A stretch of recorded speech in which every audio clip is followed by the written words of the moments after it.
जय सद्गुरू मंडळी, मी रंजना तुमचं मनापासून स्वागत करते. तर मंडळी, आज मी मस्त कुरकुरीत अशी भजी बनवणार आहे. मस्त असं टिपटिप बाहेर पाऊस पडत आहे आणि गरमागरम ही भजी खायला एकच नंबर लागते. तर तुम्ही पाहू शकता, इथे मी अळूच्या पानाची भजी बनवणार आहे. मस्त इथं अळूची पानं मी घेतलेली आहेत. अशी ही पानं आहेत, गावरान पानं आहेत अळूची आणि साईज पण छोटी छोटी साईज आहेत. तर ही पानं आहेत ती मस्त आपल्याला आता स्वच्छ धुवून घ्यायची आहेत. काही पानं मी चांगली निवडून घेणार आहे आणि बाकीचे इथे असे निवडलेले पानं स्वच्छ असे धुवून घेणार आहेत. आता ते पानं आपले स्वच्छ धुवून तर झालेले आहेत. आता आपण ही पानं अशी एकावर एक अशी ठेवून घ्यायची आहे. आता ही सर्व पानं मी अशी एकावर एक असं रचून अशी ठेवलेली आहेत. आता तुम्ही पाहू शकता, इथे ही पानं आपल्याला असा रोल करून घ्यायचा आहे. आता ही पानाचा असा रोल केल्यानंतर हे जे पानं आहेत ते आपल्याला असे कापून घ्यायचे आहेत. आता बघा, इथे मी अशा पद्धतीने ही पानं असे कापून घेतलेले आहेत. तुम्ही पाहू शकता, याच पद्धतीने आपल्याला आता कांदासुद्धा कापायचा आहे. आता ही पानं जे आहेत त्याचे मोकळं करून घ्यायचे आपल्याला. आणि आता आपण अशाच पद्धतीनं कांदासुद्धा कापून घ्यायचा आहे. इथे मी 2 कांदे घेतलेले आहेत. ते बघा असे उभे कापून घेतलेले आहेत आणि आता हे कांदे असे मोकळे करून घेतलेले आहेत. इथं 7-8 लसणाच्या पाकळ्या पण घेतलेल्या आहेत. ते आपल्याला अशा ठेचून घ्यायच्या आहेत, अशा जाडसर जरासे. तर या पद्धतीने आपल्याला मस्त असा लसूण जर घातला ना तो खूप छान टेस्ट येते, म्हणून लसूण घालायचाच.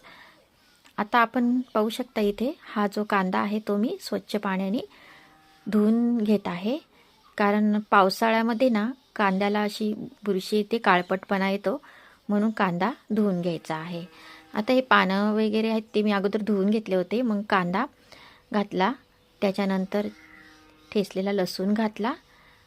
आता इथे बेसन पीठ आहे ते घालते. बेसन पीठ अंदाजे घेतलेला आहे, जितके लागेल तितके. धना पावडर, लाल तिखट, हे थोडं तिखट आहे, हळद, जिरं घालते. त्यानंतर आता ओवा घालते.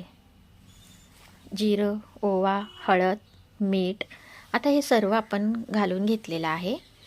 आता आपल्याला हे हाताने अगोदर सर्व मिक्स करून घ्यायचं आहे. आपल्याला जर पीठ लागलं तर आपण नंतर आणखीन वरून घालून घ्यायचं आहे. आता इथे बघा, मी हे सर्व असं मिक्स करून घेत आहे. आता इथे थोडं आपल्याला जेव्हा पाणी लागेल तेव्हा आपण टाकून घेऊया.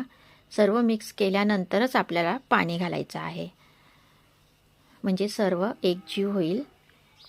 आता इथे मी थोडं पाणी घालून घेतलेलं आहे. थोडं पाणी घालते आणि परत एकदा सर्व मिक्स करून घेते.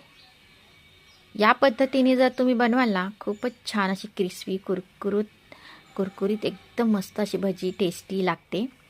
आता थोडा वेळ आपण बाजूला ठेवूया, तोपर्यंत आपलं तेलसुद्धा गरम होत आहे. तरी ते तेल चांगला कडकडीत असं गरम झालं का नाही असं बघून घ्यायचं आहे आपल्याला.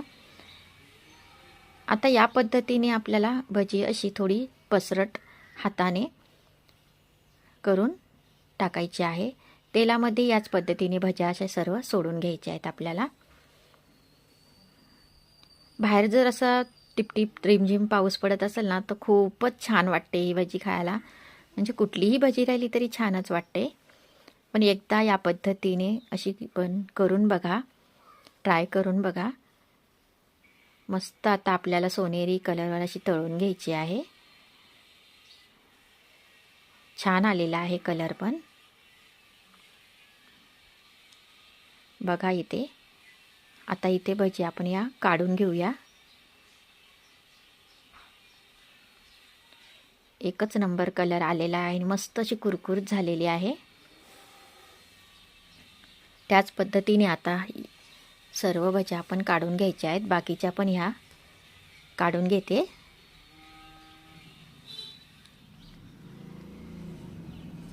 मस्त झालेले आहेत, तुम्ही पाहू शकता. तर मंडळी, माझी रेसिपी कशी वाटली नक्की कमेंटमध्ये सांगा.